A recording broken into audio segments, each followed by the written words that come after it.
University of Victoria, where he leads the data science for social impact group. His research focuses on machine learning, artificial intelligence, and natural language processing, particularly for African and other low-resource languages. He co-founded Lelepa AI, a startup, the Masakani Research Foundation, and the Deep Learning Daba, one of the largest, probably the largest conference, AI conference in Africa. His work spans social challenges in science, energy, public safety, and utilities, aiming to create AI for Africans by Africans. Vukosi is a member of the Independent Scientific Panel for AI for the UN and a member of the African AI Council at Smart Africa. Today, we'll be presenting what do our benchmarks actually measure, evaluation challenges for African language AI. Thank you for agreeing to give the talk and traveling all the way from Sachi.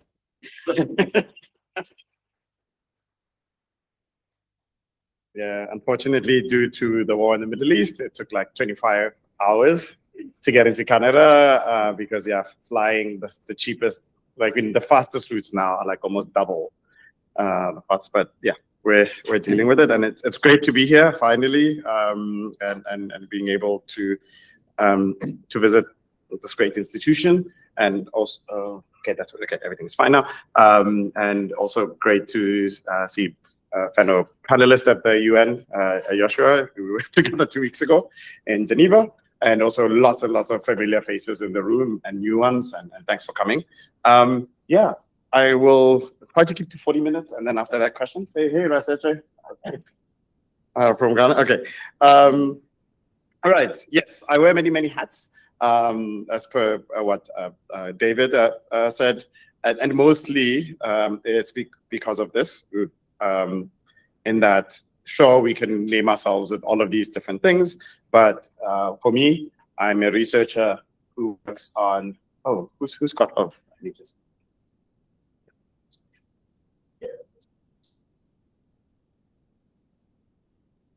Can work? Is this the normal way? No, it's just like when you're hovering, and then okay. Right there. Does that work? And then, yeah, maybe mine is free. Okay, I know.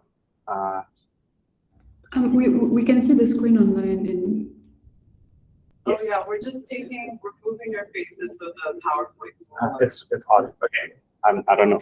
All right, let's leave that. Okay, sure. I'm a researcher who wants to make language infrastructure for all, and then I also want to make sure. And my personal mission that Africans have agency or choice as these AI revolutions are going on, but you have to have that choice. I lead this lab called Data Science for Social Impact, where most of the work now, like 90% now, is on NLP in African languages, AI and non-AI approaches, and it keeps growing and people working in those spaces. So I'll probably, I'm splitting it into 3 acts where we've been, kind of where we are right now and where we would like to be in the future. But my battle cry is that's Vuga, Toha, Amka, Tenesa, in Hard and G Africa. It basically just says, wake up. African AI is not going to build itself. All right, people are going to have to do it. You're not going to get these things. So if we look back at the last 20 years or so in African language, natural language processing, there's very interesting patterns we can pick up. So if this is a paper some collaborators and some of our team worked on trying to do a literature kind of search to understand papers that covered natural language processing. And I think the key plot is this one. Out of this, where you go in, if you go to 2007, less than 150 papers per year covering some African languages in natural language processing. And then now we're getting to I think 500 to 600 per year in that space. And then at the same time, a an explosion in terms of the amount of authors that are also working in these spaces. So there's a couple of inflection points. So whether like what was happening in 2017 and 2019. So one, you have Data Science Africa starting off in Nyeri in Kenya, being a movement to teach train the trainers and get more people working in AI on the continent. And then 2017, also the Deep Learning Indaba starting. And then 2019, Masakani Research Foundation actually starting and bringing people around natural language processing. And then you see kind of that acceleration. And that's some of the annotations that would have been this way. I forgot to put them in before this one. And then this paper from collaborators and David, looking at another kind of a number of years, 5 years, looking again and answering this question, what was happening during this period? And you're seeing, again, acceleration of work in this space. And there's still challenges. It's not that everything is great. There's still challenges in these spaces because now you see some dominant African languages starting to emerge, and then what that will mean for all of us. Now, what have we been doing at our lab and other places? So one, at the beginning when we started in this area is that, hey, can you, if you're facing a low resource space, can you find ways to either artificially increase the amount of data that you have? So think like, being spurred on by augmentation in computer vision. We then initially started looking at spaces now that had to do with language. So this was our first paper kind of in this area, especially trying to target short text. During those days, going back to 2018, you had a lot of language data that was sitting on platforms like Twitter.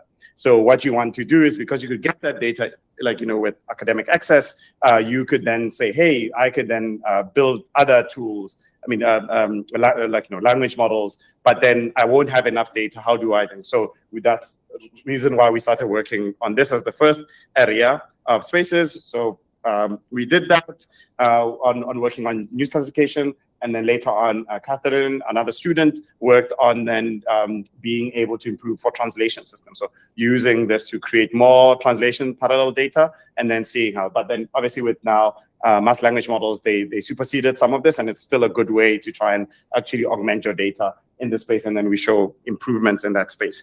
Very interestingly, the tool that we created in the first paper, it ended up being like something that now is like downloaded 3,000 times a month. We're still not understanding why. But it's like people are using it, and it's now like almost 300,000 downloads over the last 6 years. So people really use these to say, how can I artificially increase the data with and then even if I don't have things like dictionaries in my language, thesaurus in my language, but you can use things like word embeddings, mass language models, and doing that. And we just won like our science Oscars in South Africa. We just won the award last week for research software in the space. And then we also joined a bigger global collaboration called Analog Mentor, another library that you can use that then does things like typos, adding like things that basically become robustness, like adding regularization to your data in this space. The other thing, I'm from South Africa. We code mix a lot. We switch. If you're watching 4 people in a South African city talking, they're likely speaking in different languages to each other. And they understand each other and the conversations go on. So this is another problem that we see actually in natural language processing currently, and a lot of AI systems are still battling to model this very well. So we have research in that area, and especially that's part of the reason we started working on evaluations and benchmarking, because instead of trying to necessarily build better code switching models, one of the things is actually to identify how bad are they at being able to deal with code switching. And another project here on creating data. This one I would not do. I've been saying this if I knew how much work it was going to be. And it was really so. We collected 3,000 hours of speech for 7 South African languages over a 2-year period. And this was also a collaboration with other universities in other countries. So Maseno in Kenya was doing the same thing for Kenyan languages. Data Science Nigeria in Nigeria was doing the same thing for a few Nigerian languages. And then Digital Umuganda in Rwanda was doing about 10,000 hours. So at the conclusion of this project, there was 19,000 hours of speech data that wasn't there before for multiple African languages. And it takes a lot. It takes a ridiculous amount of work, but it was like, the learning I keep. But yes, if you told me at the beginning what you'd have to do, it broke everything. Some of the teams still don't talk today. Right? You have that like 1 year we're going to take from each other, and then we'll go back and take out, because that's the reality of saying, like, if you're wanting to really solve these problems, it really stretches many of these things. So that's one thing. The data is available now, and we're really looking forward to what people are going to do. In parallel, I think with Google and Microsoft, they released another 12,000 hours of speech data, also at a similar time at the end. So now it's almost like you have 30,000 hours of speech data that never existed before. And we're monitoring a lot of what the innovation is going to be for these languages, whether it's directly for ASR, for TTS, for some cases, and other speech work.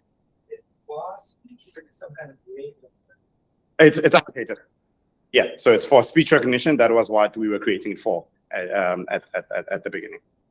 Yeah, so and 30% of it is scripted, so that's why we had to get like lots of different collaborators to get licensing sorted out so that people can read, and then 70% of it is prompted or spontaneous. You just give people a scenario and then they speak, and then you have to hire the people to then listen and then transcribe, and then all of those have to agree.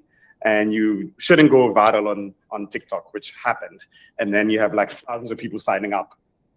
Because this was paid. We pay, all of this was like paid work. So now people figuring out that, I can now sign up. I'll sign up as my mother. I'll sign up as my father. And we need, a diverse set of voices, not just one. And have to deal with all these things that you don't think about coming into the space. And much more in this area. The other, maybe I've alluded to data. You have to also protect people in these spaces. So one is working with legal research scholars. So one of the big challenges in thinking about data is how then it gets shared. It's like, one big contemporary discussion of our time. So how do you protect the sources, protect heritage? So at the Data Science Law Lab at the University of Pretoria, and then CIPIT in Strathmore in Nairobi, Prof. Okori and Dr. Omino, they developed this new license called the Nuleto Obodo Open Data License that then, it works to be more equitable, to saying you might want to say locally, we would like more innovation. So the data that is released for innovators locally, they can use that data. Commercial, non-commercial reasons, as long as they continue sharing the derivatives. But then if you're outside a developing country and you're a developed country, what we want is that you can only do it for non-commercial reasons. And for commercial reasons, you must go back to the communities, either who built the data or who are nominated by the data builders, to say then you must discuss beneficiation. And beneficiation does not necessarily mean money. Right, and then from there that you can use that data. This is a huge challenge, because right now what's happening is a Creative Commons, which a lot of people here probably are using Creative Commons licenses, are going through a review the whole year this year, because they found that with their licenses, there's a bit of open washing, right, of people like saying, hey, we will fund research, but then only if you use CC0 or CC BY. You cannot use anything more restrictive. And then what happens, which goes back to the open source movement in software, where you had the rise of copyleft, right? Of saying, no, communities build these resources because they want it to share it with the world. You should continue in the same way. Why then don't you want that it has an SA? So the SA being share alike, right? To that if you build derivatives with our data, whatever you create, please share it the same way. Right, because the communities are not necessarily going to want to benefit, let's say monetarily, but they want the spirit to continue. Right, and now Creative Commons is now looking and saying, how do they create a better environment for all of us? It's not just for Africans or people, the Maori in New Zealand, but you can go read. There's more kind of context in these spaces. So that was one. At our startup company, Lelapa, we have a different one called Esetu, another license that was developed, and they have slight differences, but this one being, do you identify as being African or not African? And all of these, if you speak, people will ask and say but then what if, I do identify as the point is for these to be tested. That's the legal fraternity is waiting now to start testing these licenses. The other is then creating playbooks as well. So Africa has like 2,000 to 3,000 languages. So a lot of energy for people to try to do something, but then how do they do it? So we're working on then creating playbooks for digitization and then small language models. And in the digitization work, one of the things that was highlighted when we were doing the study is that a lot of the time participation of native speakers or their communities is typically under prioritized by computing researchers. And this is a challenge because who are we building for? We say we are building for, but then it ends up being that there's this last mile issues. And as such, what ends up happening is that we have these extractive models where you create a problem, you work on the research, you go into the community, you get data or you get the context, you release your papers, but then you never go back. And what then this builds is that the trust is broken between the communities and ourselves. And then you can't continue those projects in the future. So long-term impact is actually then curtailed in this area. The last bit is then one was encouraging then the creation of communities around this problem. So one is Masakane, which started in 2019 as a spin-off, one of the first spin-offs out of deep learning Indaba. Then having now like 3,000 members who've participated over time, who published lots of work in natural language processing in this area, many awards, and very thankful to also the leadership of David in this community in terms of what we've been able to do. I advise the board in this area. And it's really become this environment that people are working, and this African NLP workshop that has been running since. And the seminal paper being this paper that came out of this network that also then won the first Wikimedia Research Award for democratizing the internet. The other is the deep learning Indaba, which is now the largest research gathering on the African continent, where we're trying to make Africans become critical contributors, owners, and shapers. At that time in 2016, humming advances because we saw that there was going to be this acceleration that we're going through right now. And one of the other interesting things outside the main gathering that happens per year is Indaba X. So Indaba X are smaller conferences that happen per country. And in 2024, 2025, we reached this milestone where 50 out of 55 African countries had an Indaba X. Right. This is like every time we talk to the African Union, they don't even have programs like this. And this is run by young people volunteering and then bringing all of these things together. Last year, we were in Kigali in Rwanda with about 1,200 people. This is large in Africa. Like we don't have this before. And then that's like at the moment what African AI looks like in the spaces. And then this year, in about a week, we are all gathering in Lagos in Nigeria for this year's convening. Okay. Quickly, where we are, sure. So we have these uneven gains of the LLM revolution. So if you look at lots of language models over time, if we look at the proxy of Wikipedia, English is almost at 7 million articles that are in English on Wikipedia, and you see the other languages in that space. If you look at Swahili, you go from that 7 million to about 80,000, Yoruba, 33,000, isiZulu, 11,000. That I'm from South Africa. That's 25% of the country. 15 million people speak this language. All right, but then there's only 10,000 articles, and then there's Sesotho, 949, and some languages are not even in there. So this is just a heuristic that you can use, or for all the gains that we've had in our current LLMs, then all these kind of languages that are not represented well, and this extends also to just internet scrapes. And you can use this as a way to understand the challenge. And why doesn't that data come out? You can read this very nice paper from Ife Adabara on this data flaring concept, that there are language resources. Either they are hard to find, or there's just this leakages in policy, in lots of these other ways that data is supposed to show up. It might not be digitized in the right way, the right method, you can't find it. And this then creates this problem that for many researchers, you kind of try to find the easiest data that you can get access to. If you have to have like 2 steps of friction, you don't go ahead. And this is now creating a challenge that then many languages around the world are not really represented, even though there might be data. And here, my argument for many researchers, if you go into working in this area and then thinking that the only thing that you need is the computing or the math to resolve the low resource natural language processing problems, that's not going to work. It's a sociotechnical issue And understanding the social side, it means that you can think about systemic fixes as you're building your skill. I'm not saying that you don't need the theoretical. You are going to do it, but then as you're doing that, and then you identify a social bottleneck, what you do is that you then try to kind of prod it and get somebody to either like support them in fixing that piece, and then later on you benefit as well, because then that gets unlocked. If you ignore it completely, you're just going to get to a point where there's just no signal. You just don't have signal from your data. So there's nothing you can do about it. So this is a very nice paper that talks to that. Now, sure, we're living through our little age of generative AI, and it's getting crazier. I'm doing ARR AC and Europe's SAC this year. It's crazy, all right? And this has been going on for such a long time. And how do we deal with this in a way that we can then get these communities and their contexts actually represented? The other thing is to understand that there's also a disconnect between ourselves, for example, in this room or in this call. This is the Global AI Diffusion Report from Microsoft from earlier this year. So for South Africa, they put South Africa as #1 on the continent, but the diffusion is 23%. So people between 15 and 64, the share of people 15 and 64 who have used the generative AI product.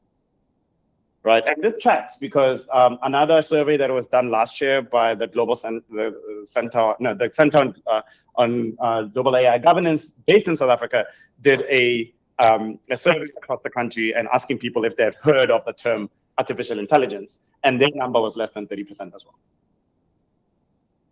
Right, so this is where we are super users. We're in there, we use it. Also, as we are engaging with these communities, right, of native speakers or content, we must understand this, right? Because then it means that as you're doing that, you must probably also then do teaching and explaining and giving people the foundations that they can really appreciate what you're doing in your work, right? And also who gets to do research in a way in AI, right, is another thing. So I see a lot of this year, where now you have 40% of the papers coming, 42% China, there's the US, there's the EU, UK, sorry, yeah, there's Canada, but then obviously it's skewed, and then like maybe there'll be a few African institutions there in that little corner. But this is not the only way of measuring the activity that is going on, because I already showed you that in natural language processing, right, the renaissance kind of happened. All right, and then people are working, but my sabbatical, I'm on sabbatical this year, is trying to figure out what's going on here. All right, things are going on. Why then was that kind of that plateau showing up? Sure, there might be delays in all of our nice paper repositories, but there seems to have been a slowdown in this area. And this then brings us to then thinking a bit about evaluations. Again, work, I saw Jessica come in here on the Afrobench paper. Of that. If you then have benchmarks that are more representative, so now we're going to be like blunt. If you just say, I'm going to have more benchmarks in other languages, it also gives us insights in these areas. So even this paper, and wait, sorry, I'm just making sure, and again, David. In this paper, they show, in this case, that if you have models that are built to better actually represent African languages, you do better, even if against the top models out there in the world. And the thesis here to keep is actually having a dedicated small team that really cares about a language. It will most likely all of the time beat a big just blast out that is like, oh, we're just going to take as much data as possible, and that keeps on repeating itself. Yeah. Yeah. The Western language models are not surpassing fine-tuned for. So if it people online cannot hear the questions. Could you? Oh, you can go. I think it's good. Yeah. Thanks. Okay, try this. Okay, sorry, is this better online? Yeah, now we can hear you. Yeah, I just wanted to understand this this data. So is this data showing that Western language models, so basically the llamas of the world, perform poorly when you create a benchmark that's more representative of African languages? Is that what it's showing? Yes. Compared to like these are models fine-tuned for African languages. Yeah, then you can have, so there obviously it's not it's at the moment this will change once, because you've got Africa LLM, for example, that comes out of here with David's group. But this one was just if you have different models like FOXMLR, and then what evaluate different benchmarks. So these are all, because it's online, there's different sets of benchmarks, and then there's other models that are doing like things like translation. And then if you do that, even if it's like piecemeal, you do better than the big LLMs that are supposed to be everything machines and covering every language. Okay. Right. So then this, like, again, information that you have to use and saying like, how do we design in the future, right, in the spaces? And then likely there's going to be changes as now we're getting more and more Pan-African LLMs are coming out. You will then start seeing them popping up in these areas. These models that were fine-tuned, did you essentially take an open source model? Like oh, no, that's... I wanted to understand what. I'm sorry, and Jessica's here also. Yeah, I just wanted to understand, how were these models fine-tuned?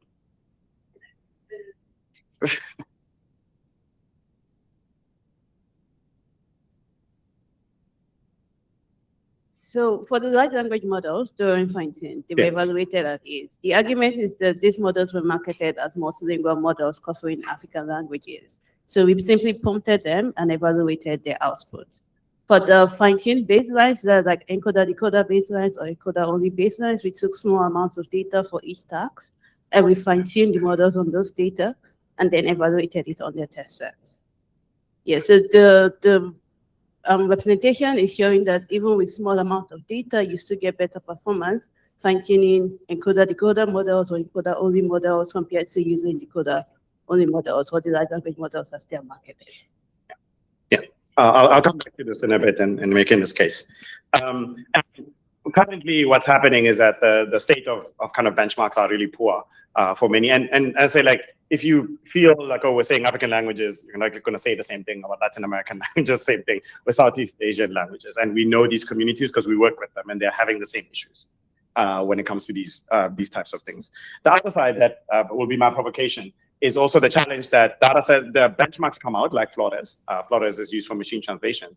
And then when you actually bring in native speakers to look at it, they find that there's lots of mistakes. So now Flores becomes a very popular machine translation benchmark. And then people are basically then optimizing actually for errors. And now we had, like, part of our team then had to work on a fix, on one of the fixes, to say for 4 African languages, you need to take the original Flores and then remove the data that has problems in it, and then now replace it with the data that we've collected. Right, and there's still another layer we're going to add to this. So in NLP history, in a lot of this, we're still kind of like, having the first class citizen being English. Right, in these things, and we don't want to lose our languages, because like language, it has culture, communication, geography, history, knowledge that we will lose, and it's not simply like we have people arguing and say like, no, let's just move to these dominant languages. Why? Because humanity will lose knowledge, right? And it has to be rediscovered. And you can read this also very nice piece in the government from earlier this year on like what happens when you lose a language. And what is it that we are kind of fighting for in this area. Then continuing on this, I don't know, yeah, I'm trying to.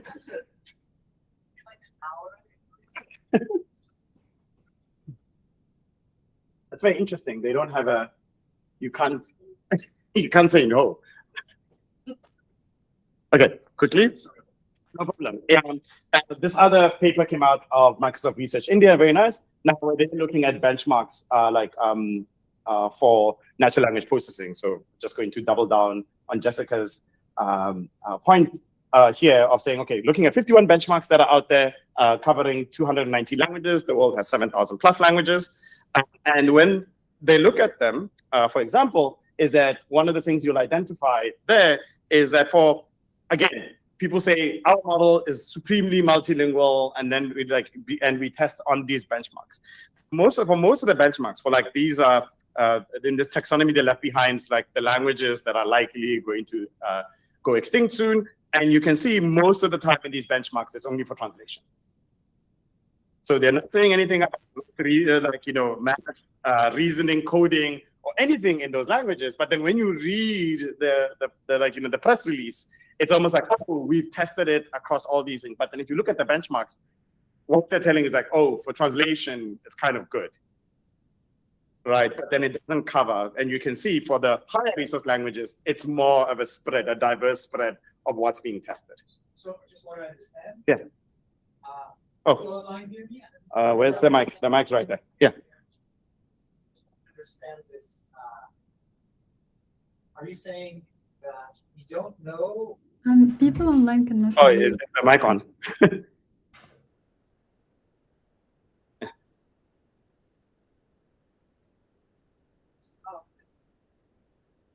Do you hear me online? Yes. Okay. Yeah. Yeah, no, we don't. So my question is about the tasks that are not NLP, as you mentioned, like reasoning, science, agency, planning, and all that, which is what the Chinese and American models are focusing on. Yeah. So what happens on these tasks with the sort of African-tuned language models? Is there any evaluation of this? And if so, what do we get? Sure. Yeah. So then what's happening now is that people then are creating now new benchmarks and new benchmark data sets to now evaluate those. So basically, very easily, and you don't need to think, we need to fill out this bottom part of this of this thing. So having benchmarks now that are multilingual, but then are filling up that lower half, and what's happening now is that people will do a math benchmark, but for Swahili, right? Okay. And so I have two more questions around this. So one is, I guess there is, when you use these African language models to do, say, reasoning in an African language versus if you actually use English, right? And then the second question is, isn't there like a fundamental limitation that has to do simply with the size of these models and the amount of compute that, say, you allow for change of thoughts and reasoning, that gives potentially a big advantage to the, say, American and Chinese models? And I guess this is going to potentially a gap that can change based on the future evolution, like the scaling laws or whatever is going to happen in the future. Yeah, so I think there's two things maybe that are distinct. So there's one part of, if we create the benchmarks, we actually get the knowledge of even what the big tech models are doing, right? It's just that right now, when they announce that they're very multilingual, I'm saying it's limited. Actually take that information with a big, scoop of salt. So they wouldn't reason that well. Yeah, we don't know that. So we need more help with more benchmarks in these areas of people creating those benchmarks. The other side is that, yes, it's going to stand to reason of okay, if people now know that they're doing poorly, they will then likely then say, oh, how do we fill this up? How do we now either, yes, we might make tweaks in our cross-lingual training for these, even the art models from the big tech, so that we can have more better transfer. And then we'll spur on new theory work to say, how do we actually do better transfer in this area that can cross multiple languages? But at the moment, because that is not kind of front of mind, people just don't think about it. It's just in the benchmarks and things. Then later on which my bet is that, yes, it's not even LLMs, but probably SLMs in these areas that are built, whether in Africa, in Southeast Asia, in Latin America, will start then coming to the front and actually beating some of these, because it will be contextual. They're not there to do everything, which is, yes, we're trying to do the scaling laws. They will just be trying to go in and say, for some of these tasks, you can have something that's much smaller, doesn't need as much data, but you can use it, and it's easier to scale in a way in actually being able to build some of these things. So, yeah. So as a follow-up, sorry, it's a lot of questions. Isn't there a danger that these models end up not being used as much if they're not competitive on the tasks that, say, companies want to automate and be as productive as the American or Chinese companies? Yeah, sure. I think on one, we're also not just optimizing for those companies and then being able to sell stuff. right?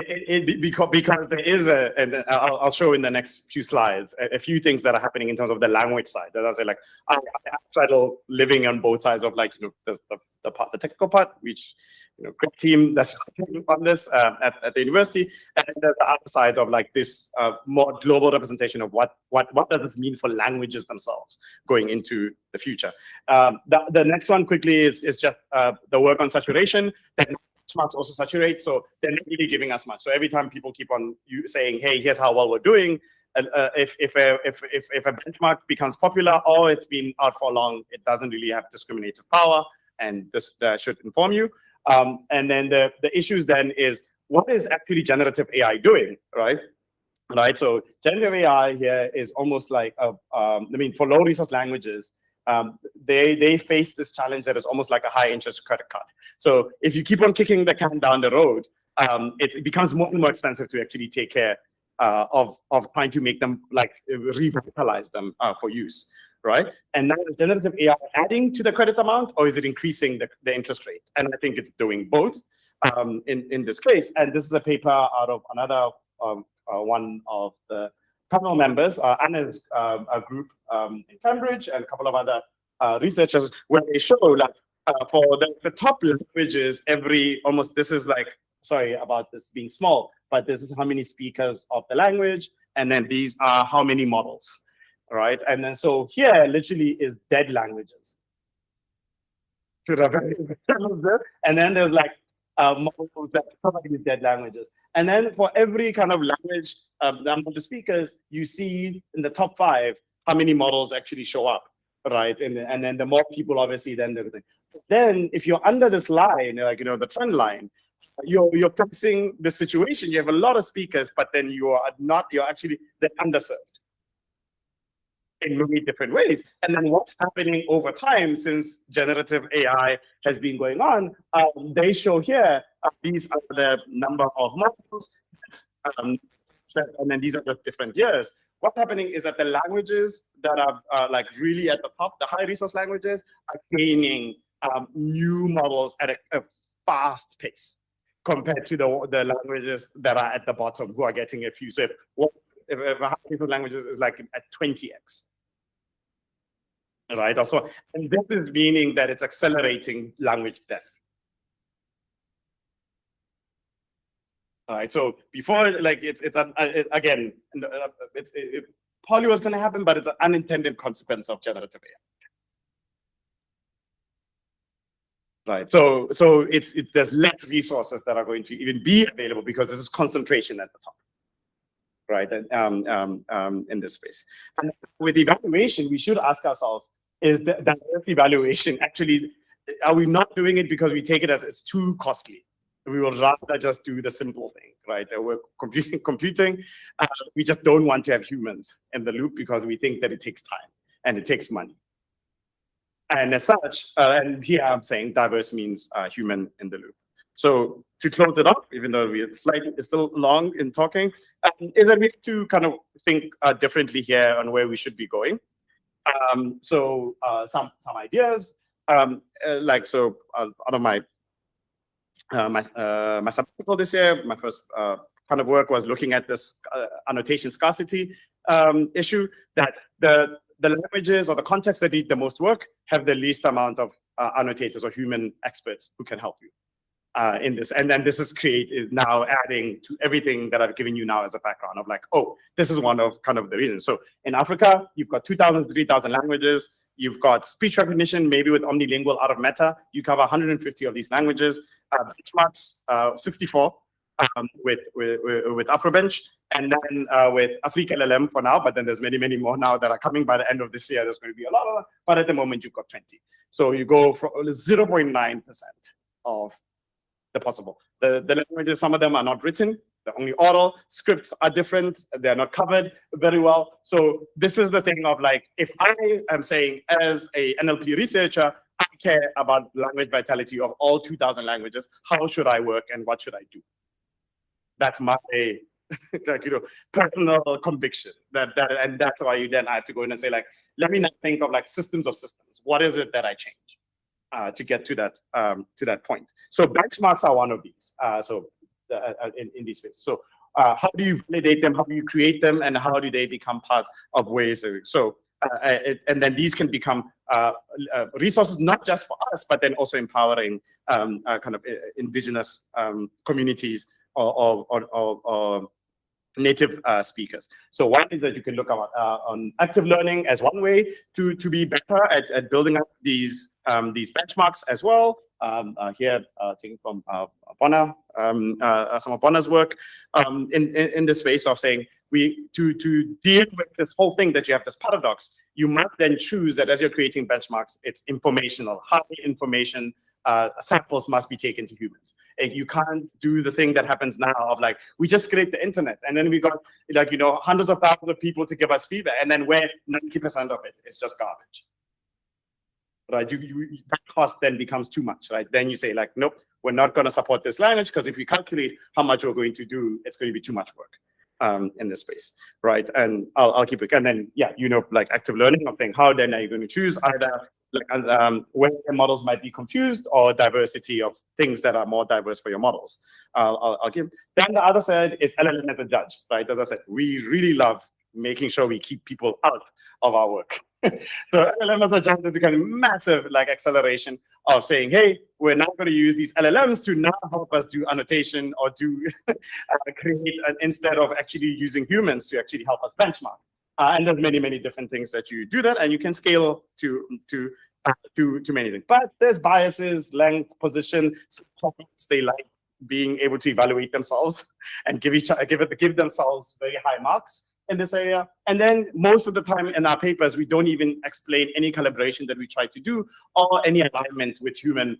It's just that we used it and then it looked right. We didn't do any studies to actually check this. And how do we then validate this so that we can say it actually correlates with other native speakers in that language? But then it creates another human coming in, and we don't like working with humans. So it doesn't happen as much. And then even in limitation sections, people don't discuss this. When they do some kind of calibration, they don't really explain what they were doing in this space. And many, many papers in African NLP now are using GPT, Gemini for this, and that is creating this, it might seem like a hidden time bomb in this area. So what do we do? Okay. Yeah. Were you about to answer how do you calibrate LLM as a judge? No, that's a different. Oh, different. It's like basically you have to go in and say, like in the same way we do like annotation agreement and all those things. You can set up an experiment to just say, hey, for some of our for the evaluations or the creation of data using this, when we then took experts and then we set them down and then we sampled 5% and then we checked whether they agreed or not with the LLM. Okay, got it. Yeah. Okay, so one is like maybe last one is that you have things like item response theory. It comes out of psychometric testing of saying, okay, not everything is useful in our data in this case, and you also have models trying to give you responses. If a model does well in some of your data, if you have two models that have, sorry, I didn't see. Okay, if you have two models that give you the same performance, it shouldn't matter which kind of part of the benchmark they're doing well in or not. So it's not the same. Some samples might be harder than others, and then this can give you information. So you can have an iterative process to create your own benchmarks in this space. So now instead of students for psychometric, we're now going to use models instead. So the models are not the same. Some models will do well in very hard problems, and then what do we do kind of with that? So in IRT, this is the simple rough model that's used is this: given a sample, what's the probability that your model gets the answer right, given just these two variables? And then what you try to do, given some data about a model getting a question right or wrong across your whole benchmark, you can then estimate theta and beta, right? And then beta being your like how is the atom across everything, and then what's the ability of model I, with being theta, right? And if you do this, I'm going to show you practically. For example, this is a bench something I ran. showing there's different models, some being Roberta models, a GPT, and you see when it's blue, it's and these are different items or questions, and whether they're easy or like they keep on to increase in how hard they are, and you can see model A gets some the easy ones and then some of the hard ones. And then the question you're going to ask yourself is, oh, well, all the models having problems with this part of the question space. And these are the pieces then become more informational. You send those to the human annotators, right? Or your collaborators. I'm sorry to say it in this way because I work with linguists and language specialists. You don't call them just these collaborators you're working with, and you're saying these things that they have, what the heck is going on, right? Why are the models actually failing in this area? Here's an example with, yeah. Oh, sorry. Yeah. Okay. I just wanted maybe like to add something on like the IRT part because it's related to the work Jackie and I just published to column. Another interesting thing to try, for instance, would be to leverage, because you use the RASH model, and then that assumes that all items are equally discriminated. So maybe it would be interesting to see how this does when you use the two-peer model, for instance, and then you can see, okay, whether the hardness of each item and then also how discriminative they are. So maybe in maybe two closely performing models, for instance, you might see an item which turn out to be easy, but can clearly separate two different models. Yeah, that is sorry. So quickly, because I want to close for questions, other questions. Yeah, so here we quickly take work from 6 years ago on a Roberta-based Setswana model, and we have lots of different Roberta, Q-LoRa with different LLMs, SFT, and then a zero shot. And what it does is that we actually identify that there's problems with some of the news classification categories, like environment actually is hard, and identify education is too easy. So it's not really informational. What's interesting is then we say let's look at the things that were highlighted as being very hard. And then what we found, okay, that's one I'll say. And then the other is that you start noticing that if you then say the accuracy, how well the model is doing, let's say F1 or accuracy, and then what the ability that is estimated, you then find that there's the Roberta models versus, and there's GP. There's not much difference, right? You can train that on the oldest GPU that's available to you on Google Colab for free in a couple of hours. And then you're fine-tuning GPT using so much energy.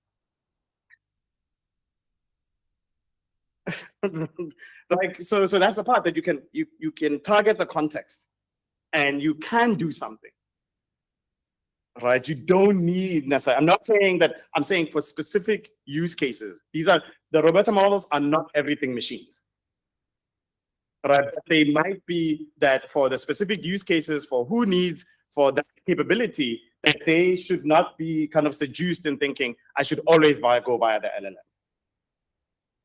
Right, in this space. Then the other thing we found is mistakes actually now that took us back to the annotation thing, that there were mistakes that annotators made 6 years ago. And that's why all the models were making mistakes. And then we also found that there were some, my collaborator who's a sociolinguist identified that there was a news category that is not taken care of by we're using these things called the IPTC news codes. And there should be, for Setswana, likely another new category that's created. And this then feeds back to linguistics. And they can now look at this and say, what happens and what's the differences in Setswana and English that actually causes this. So it creates, again, more us exploring knowledge because of being able to do something like this. I'll skip all of this. We have the AI for the languages lab that we created inside our lab to work on these types of things. And we are working ourselves as well on an Pan-African LLM this year, targeting about 40 African languages. And yes, I'm trying to see a friend from yesterday. Unfortunately, we seem to have named our safety data set the same, AfriGuard. So we'll work on negotiating how we exchange for giving him the name in this way. So we're working on that, and it's also very interesting because again, you test these limits and how then we're also then trying to put in what we've learned in creating benchmarks and also how we clean up our data as well. Thanks to all of our collaborators, thanks to all of our funders that fund this work, and thank you. And I just want to stop there. Yeah, sorry, I know that's a lot. We have a question in the audience. Thank you for your talk. It was wonderful. Yes, I concur. It was really great. I think you made a great argument in this sort of last act about the importance of going back to data collection and data creation that involves people.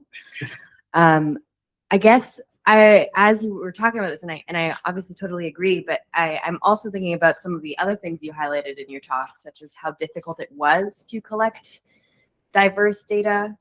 And then also something that I'm thinking about is, as we are, people who have backgrounds in computer sciences, we're not necessarily trained to do data collection and to work with humans in the loop. And I wonder also, as we find ourselves in this cycle, as you showed, where like publications are just going faster and faster, if really for this to happen and to work, we need to somehow distinguish ourselves from the sort of AI field as this new thing, which is about really reintegrating the cultural aspects of data and of including humans in AI applications. Sort of what your thoughts are about these challenges to the hopeful solution of coming back to people. Sure. So I spent the last few years going between fields. So one, I spent like 3 years with legal scholars because of the issues that came with the licensing stuff.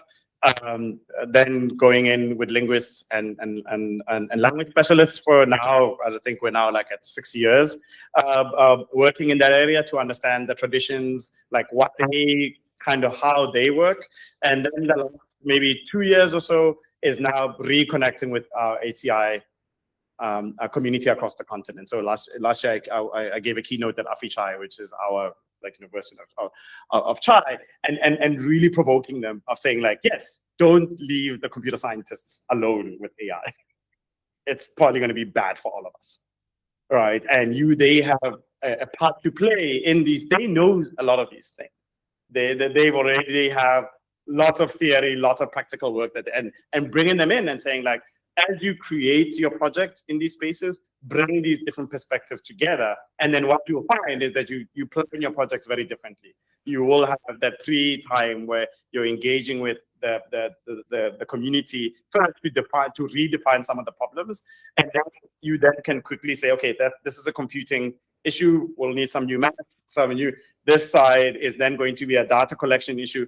Who comes in with those expertise and how are they going to do this process well? And then there's going to be like parts of it might be deployment. And then what does that mean? And then what are the other artifacts that the community wants to have? That is not just simply, well, we have a new LLM.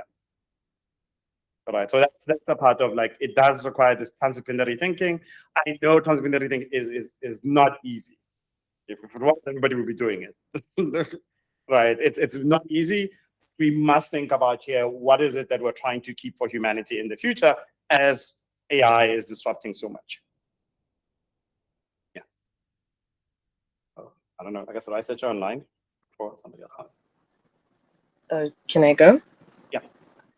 Okay, I have a quick question. I guess we've seen with the Maori community, but there's like some sort of custodian or people who are like saying gatekeeping when it's needed, right? About decisions that are taken about their languages.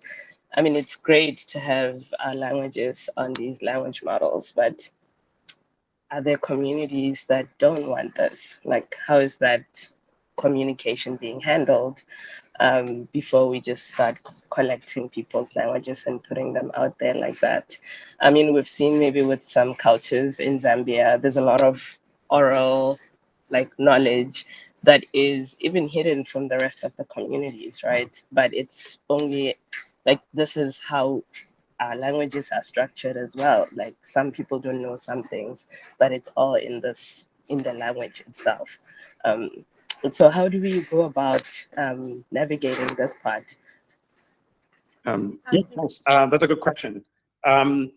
So yeah, there's a spectrum in like I talked about the language digitization playbooks that we're working on, and really engaging with different communities. And the reason that we did that is partially to help give insight into this area of saying, on one part, there might be that you want to create a playbook that if a community then says we want to digitize and we want to make sure that our language, our culture is represented in some of these models, that how do they do it? Some communities, and I kid you not, I've been in those situations where you go in and you say like, hey, we want to work on, they will just say, no, please stop. It's okay if our language dies. Don't worry. Yeah, it is part of, we are fine. Right? Then sort of all things, and it's okay, and we will. So you have to allow. That's what I said. I said, what did I say? My personal mission is to make sure people have agency. They have choice. All right, and someone will tell you that, and that's Raiseche brings up the Maori in New Zealand of saying you cannot work on our things without us, and we have to give you permission. Right, and there are going to be some of these parts where they make a decision and say like, the what we take as our own cost of this is too much, and it's fine. Even if we don't have the resources that you have, please don't use our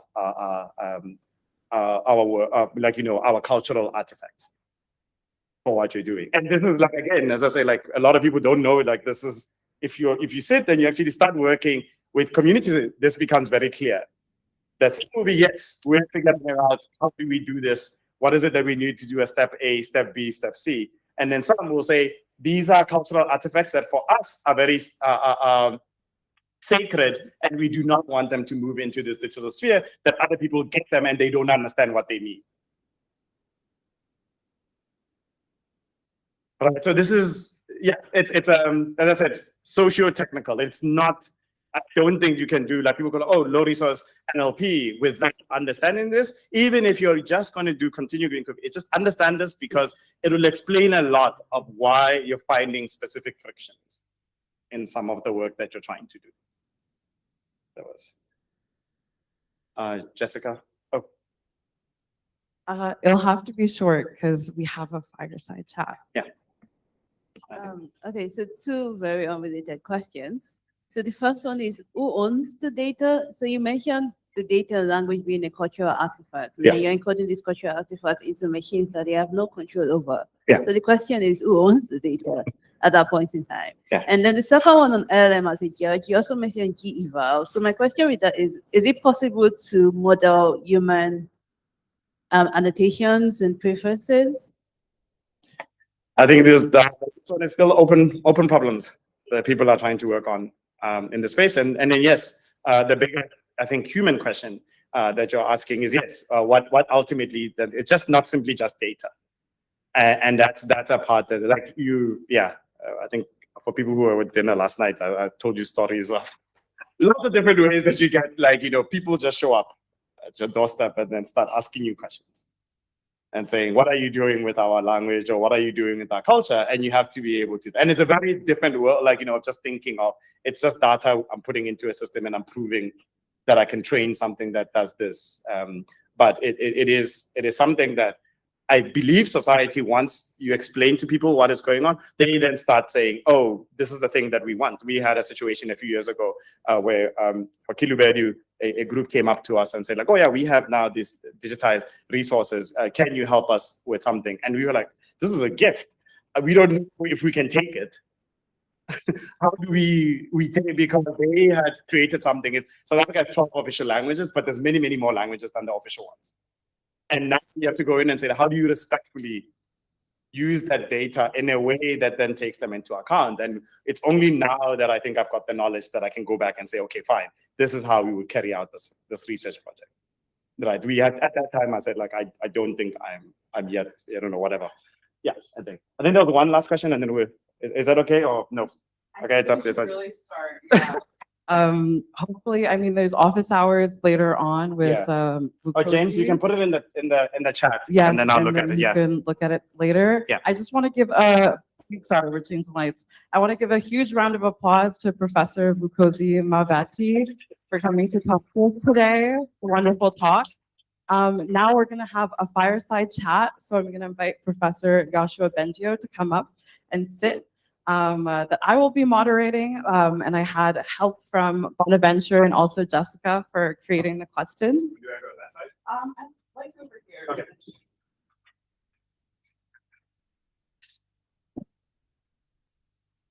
So I want to thank both of you for first coming to chat with me, and also for your phenomenal work that both of you have been doing in this field.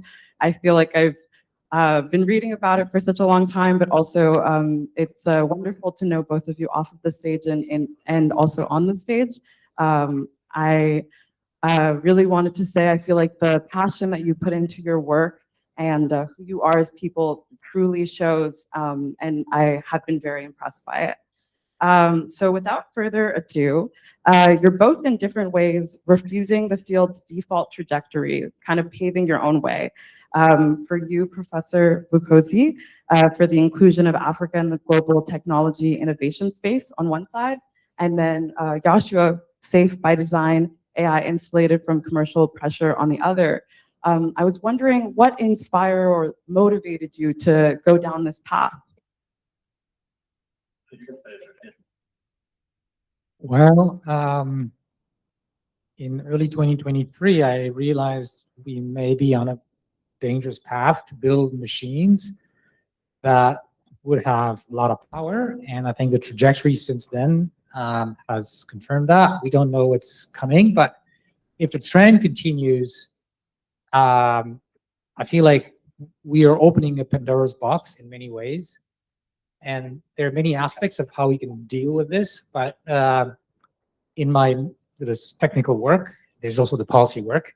In my technical work, I've been asking, how do we make sure AIs will kind of respect Asimov's laws of robotics, right?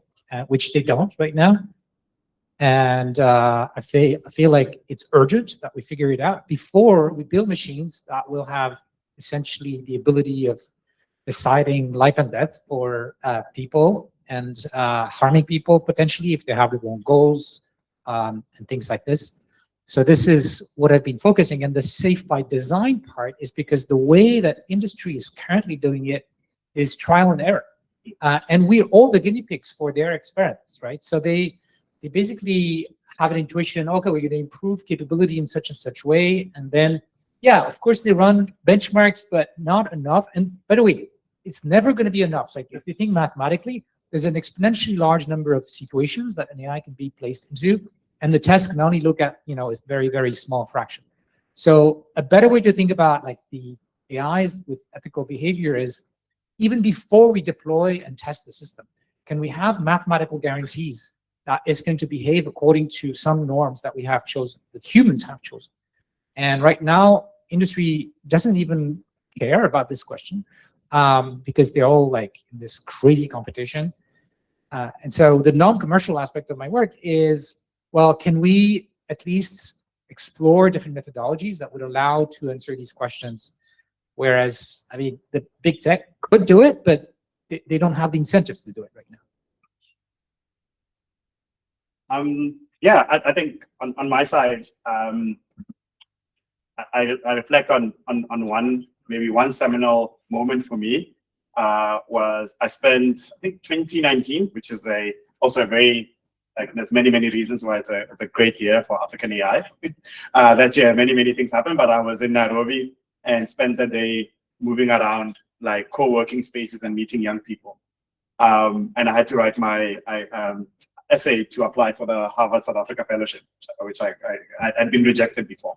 So I wrote it after I had written the draft, and I deleted it after that day. And I said, like, okay, the reason I want to get that scholarship and go to HBS was because I was really interested in how do we figure out ways that I can make sure that young people across the continent who have the interest, the aptitude can work on AI and shape it for the better. Because the things I had seen, what people were trying to work on was so amazing. I'm saying, no, the future is not us. It's all these people. And how do we make sure they can be, you know, they can be out there and be able to interact in places like this and show their work and then be able to change, like, you know, also make that impact in their, because that's in their societies, because that's how you scale what actually ultimately becomes impact. So that's the kind of one. Two, given that like, you know, since then, really working with that was then seeing how now that environment has changed to the point now you have young people coming in and saying, I want to work on language X, but then I come from a community where the language is not written at all. And what is it? And then I go like, yes, exactly. Tell us these things, tell people these things, and then start working, because now there's going to be a lot of things of saying, how do we do speech-to-speech work that doesn't go through text? These are still fundamental questions that are still not resolved, that it's not that because you're in Africa or you're in somewhere in Southeast Asia or in Latin America, it doesn't mean you can come up with like very core questions that come into AI or natural language processing. You can, and now you're kind of you're getting the tools to be able to explain the situation, the context, and then saying, oh, I can also learn how to go do this as well, like do that exploration and creating knowledge that is good for all of us. Right, it is not that I say like I use African languages as the base, but I'm trying to be like it's actually more universal. It's human. It's a thing of we're trying to create knowledge for everybody. So I think those are my two. Yeah. Very powerful. I think both of you are really like speaking for the community and also like empowering the community in that way, which is really cool. I know that both of you are in the UN's Independent International Scientific Panel on AI. They have a really wonderful preliminary report that I recommend reading and even sending to your friends, sending to your family, because I was surprised. I was like, oh, this is actually very like, even though it's like scientific and we're talking about AI and people are kind of like, oh my gosh, you know, it's really friendly to the general public. And a big thing that came out of that is that we can't govern what we can't measure. And I feel like both of your works talk about that, where it's like benchmarks are only a like slice of reality, and then also like looking at like the case of a scientist AI and like actually what we should be measuring. And so I was kind of wondering, like, is this the same problem that like we can't measure what matters, and like how do we actually decide what matters when it comes to measurements? First, there's not going to be a single number. Before I answer that, I want to say a few more words about the UN panel. Initially, I thought, wow, this, like, the name of this is way too long, like Independent International Scientific Panel. Like, why not just like the UN panel on AI or something? Actually, after, you know, a lot of time spent on this and discussing with the UN folks, all these words matter quite a lot. In particular, independent, because lots of parties in the world would like us to say some things that are different from what scientists in the group want to say. So that's the independence, and it's a struggle every day as far as I'm concerned, right? So there will be forces even through the panel. I mean, you know that there are trillions of dollars at stake here in how the world is going to choose where it wants to go about AI.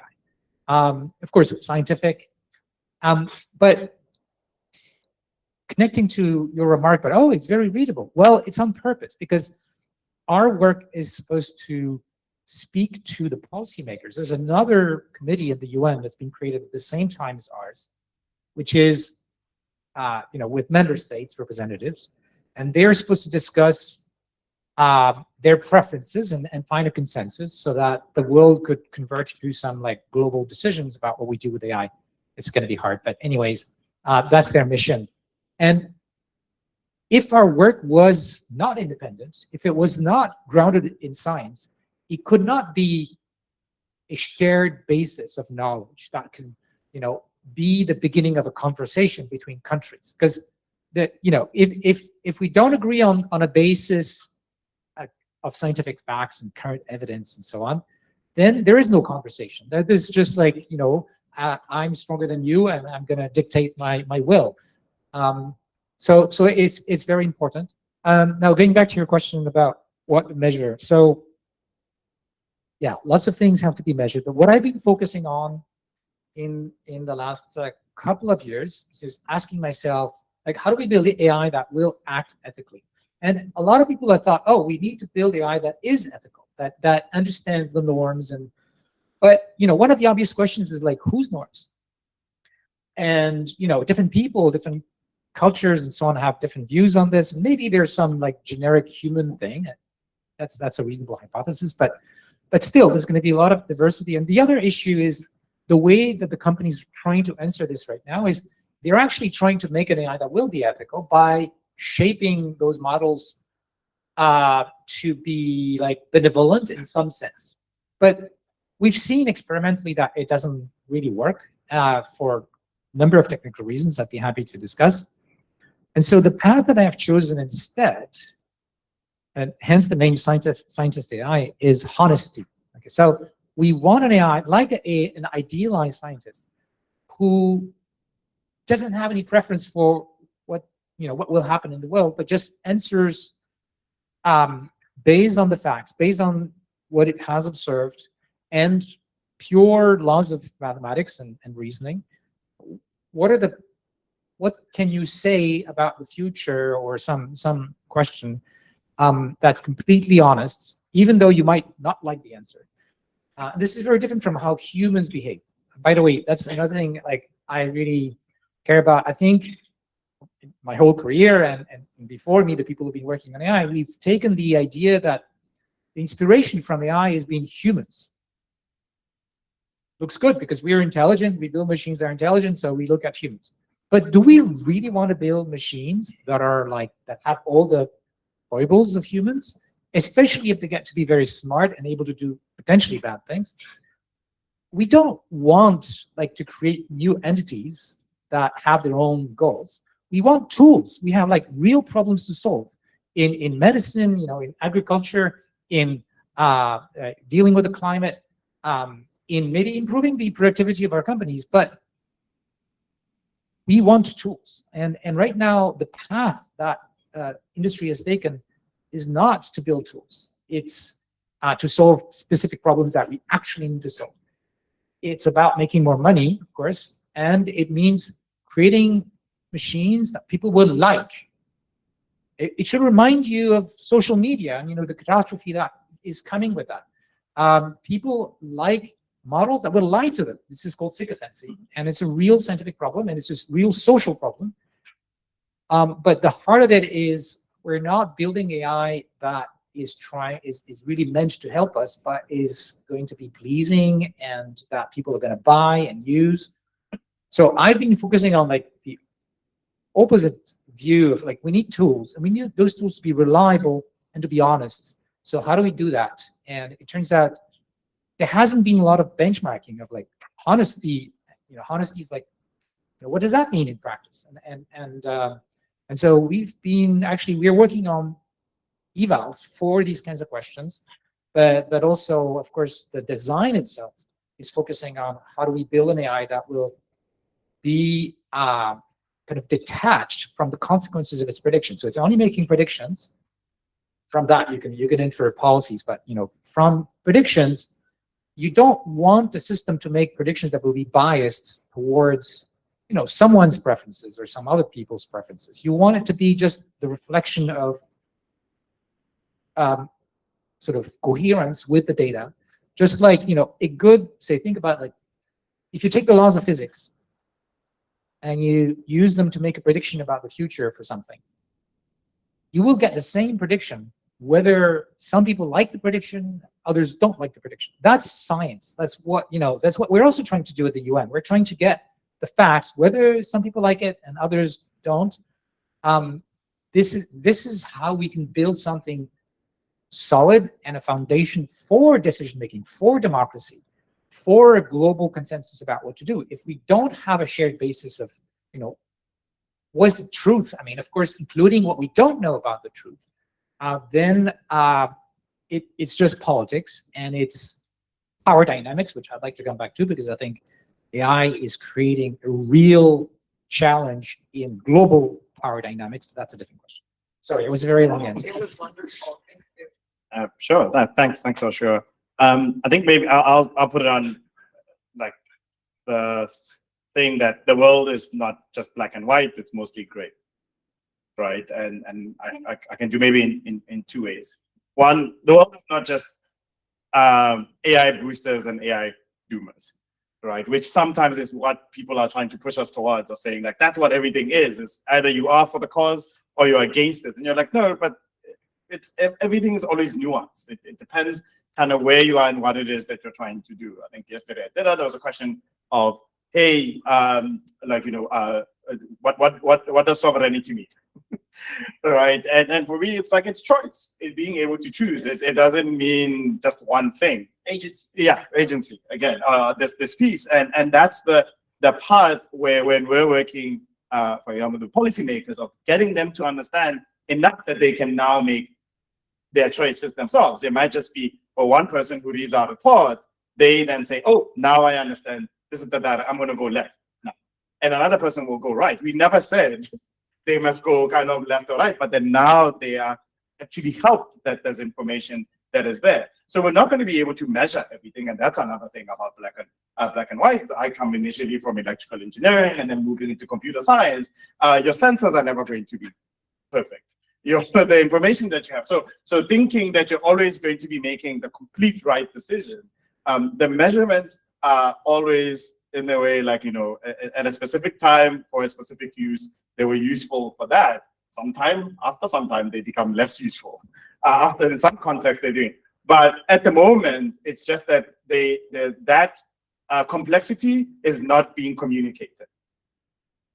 Right? Every time a new release comes out, we do this much better in MMLU. But what does it mean? All right, what does it actually mean? And that's the thing that's a challenge. But then people are using this as information to say, then I will make it. It is probably going to be that, yes, some of the information that comes back is for your purpose. Please make sure you have a way to test this. One of the things that is very for me, I think very important, like being an educator, being at a university, mental health is a big challenge in higher education. And then when you're going around the university, you see how this kind of affects people, and then you look and say like, okay, there might be an opportunity that we can expand access to people to getting some sort of relief in whatever life situations are affecting them. So at the same time, you see people going like, yeah, now we can put in AI therapists. And then I'm like, okay, I hear you.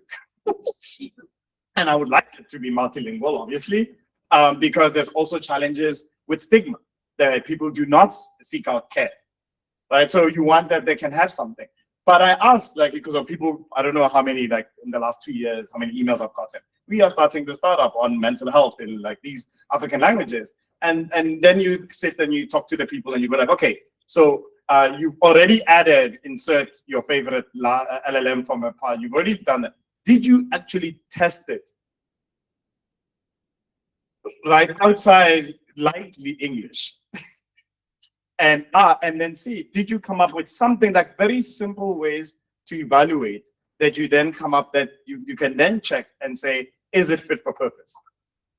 And then there's the part of then likely regulation is going to have to come in here, because now this is a medical device and there's basics that we must have, that we mustn't harm people. And these are not done. So Law number one. Right? And then people don't go like, oh yeah, but we don't want regulation. Like, no, but like, think about the scenario. Right? And this is a part that we joke about it. Like, I've seen people going like, oh, I'm gonna go to the airlines chatbot and now put in that what is it, the conjecture that was put in, because now they know in the background it's running some pro version of whatever LLM, and you put it in the chat, and hopefully you will go and run some agents and come back to you in that. But then at the same time, do you know, like, that's actually an indication of, do you know what people are going to be using this therapist for? That there might be something that comes in here that leads to harm. Right. It's not that we don't want, like people go like, oh, but then you're a doomer. I'm like, no, just think about what you're saying here, that it is not, it's contextual. And there might be things where it doesn't matter, and then sure, like, you know, nothing catastrophic will happen. But then there are places where we must really respect each other and respect people's lives and their experiences as being humans. Just want to add a few words about mental health. Actually, Mila has a project on how AI is being used in ways that actually harm people on the mental health and, you know, psychosis, AI psychosis, and so on. And there are studies. People are not waiting for regulation. They're like, one of the most frequent use of chatbots is for like psychological help. And then we have these lawsuits already where people have, you know, been harmed in serious ways. So we're starting to see studies of this. This is a real problem. And by the way, connected to what I do in my own work, like on this honesty aspect, we mentioned sycophancy, and it is one of the biggest causes of these problems, because you can have, say, slightly false beliefs, especially about yourself, paranoia, fears, and all kinds of delusions. And because of sycophancy, the chatbots will kind of amplify this. They will push you even more into this direction, because they want to confirm the false beliefs that you have, because it makes you feel good, you know, and recognized. But unfortunately, it's pushing some people, at least most vulnerable, often children, adolescents, but also all kinds of people, into a very bad place. And right now, as I said, we're just experimenting on people, and it's very profitable. It's one of the biggest users. Anyways, I'll stop here. No, both of you, I don't know, it's just like all of the words that you say, there's so many things that come to mind. Definitely, I think mental health is like a critical and like something that needs to have more, I don't know, I think like tender care when it comes to AI, and a lot more like thorough evaluation because of the direct impacts to people.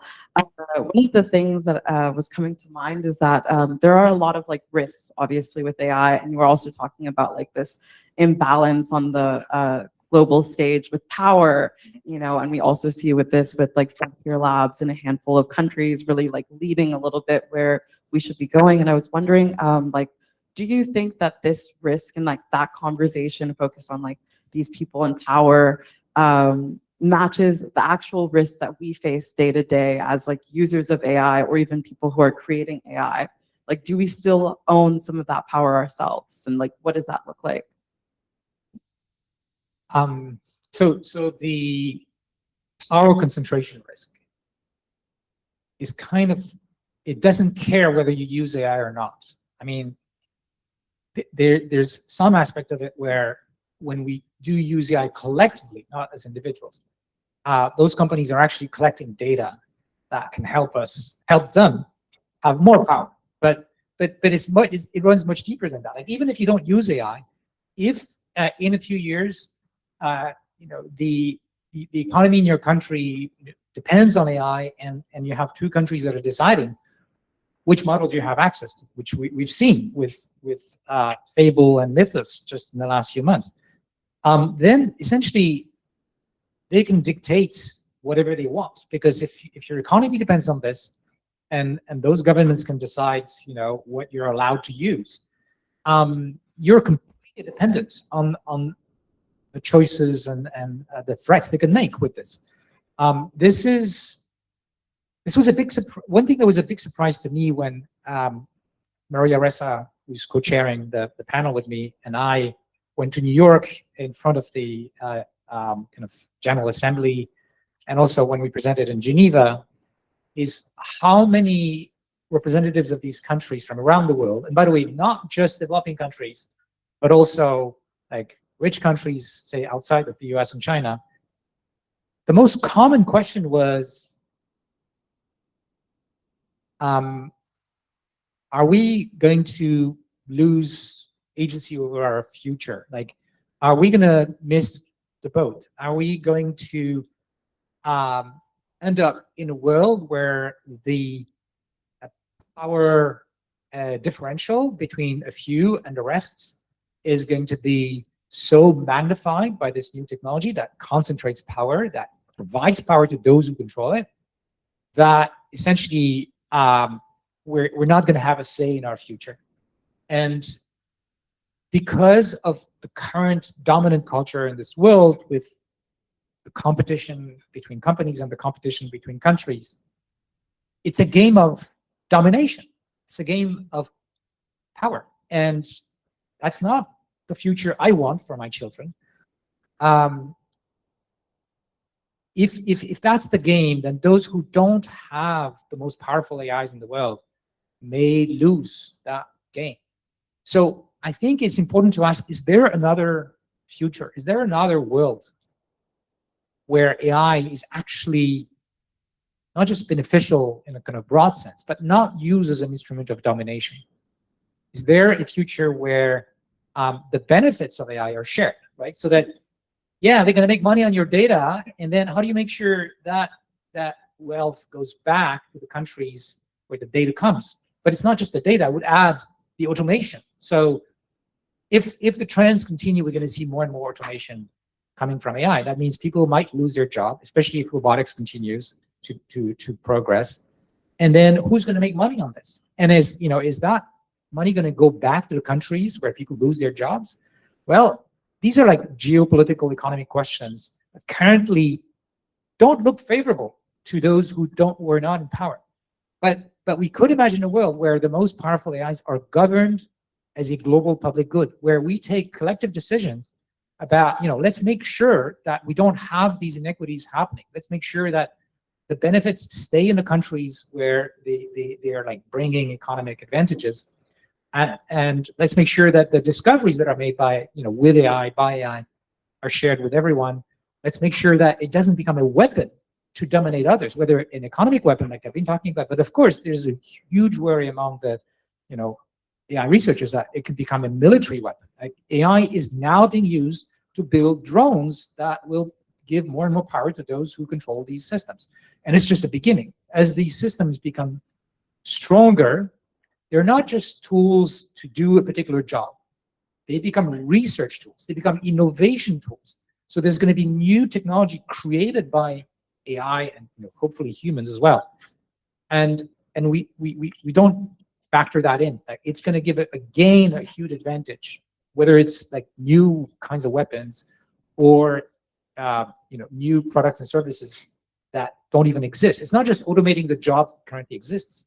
That's going to be an economic transformation if things continue on the current trend. It is also going to be a technological differential. So think about what happened when Europeans dominated the world because of a technological advantage. And that gap could be much larger if things continue and we don't deal with this global power concentration issue. Okay. I think I'll again always like splitting things into two. So one, the era of cheap data is finished, right? And because of that, and hopefully I proved, like I showed you why, because the annotators are taken as being expensive. So the cheap data, the let's just scan the internet is done.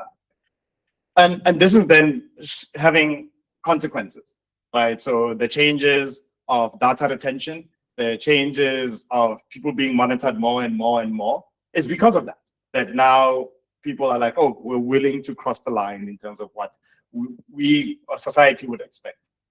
And that shows you the power. I'm just showing you like how then when you have that concentration that somebody can just go in and say, well, now we're going to start measuring your keystrokes. Right? Because then they're like, yeah, well, we need to get more data for all these other use cases. And then now we're just going to start changing, and depending on where you are, depending on the laws, we're going to keep on pushing and getting more and more in these spaces. So it is something of like, how do we make sure to keep that people can move us towards human flourishing and being able to navigate life. Life is hard. It's beautiful at the same time. So keeping people to have those things and not just feeling like they're under a lot of other pressure. The second one, again, for context, you have the African continent, 1 billion plus people. The median age is 19. Right? 2050 estimated 1 in 4 people on the globe is going to be African. 1 in 3 of newborn babies are going to be African. And now thinking about this, of saying that if we do have this continued either power concentration and things like that is going to be like, if we don't work towards people being empowered, being able to choose their developments in the way that they are, it's either going to be like a disaster or we're going to have new ways of like the way that we work. And that's what we hope. It's like, the way that the globe is always changing and moving forward. And we want it for people to move together, as opposed to it's just going to be in one space. So now when it comes to, all the estimates of what's the value of total economic potential of what AI is, at the moment, it's just pointing towards a few people or a few places being able to do that. But that can't be. That causes instability. African countries are going through this. Latin America are going through this because when they look at the young people and then go in and say like, where are people going to get meaningful employment, right? Because that's a part of living, is doing something and contributing towards society. And now seeing that's becoming more and more precarious. Seeing like, over the last couple of months in terms of graduations in North America and people booing AI, I think, no, it is not just the thing, it is giving you like, information that we are going through something and we are going to have to work through it instead of ignore it. Right? And I'm saying this maybe to you being here, being at Miller, being at the different universities, of saying your work is not simply just that the algorithms are running, but it does have impact beyond that. And having some of that feeding back in your design decisions is important. It is not just a thing, whether it's now you're going to choose to add an extra paragraph in the paper, in that I thought about this and then I just want to highlight that it's important. And at the same time, how do we allow different views to come into the room and enhance our work? So Joshua is on, like, run as the chair for the the AI safety report. And now Palika Bali at Microsoft Research India and myself are co-chairing the Global South AI. Right, so that's the thing of saying we bring these perspectives and let them drive our continued creation of new knowledge. Very, very, very wonderful. Thank you both so much for, I think, inspiring us and giving us a lot to think about and taking the time to be on this fireside chat. A big round of applause to them.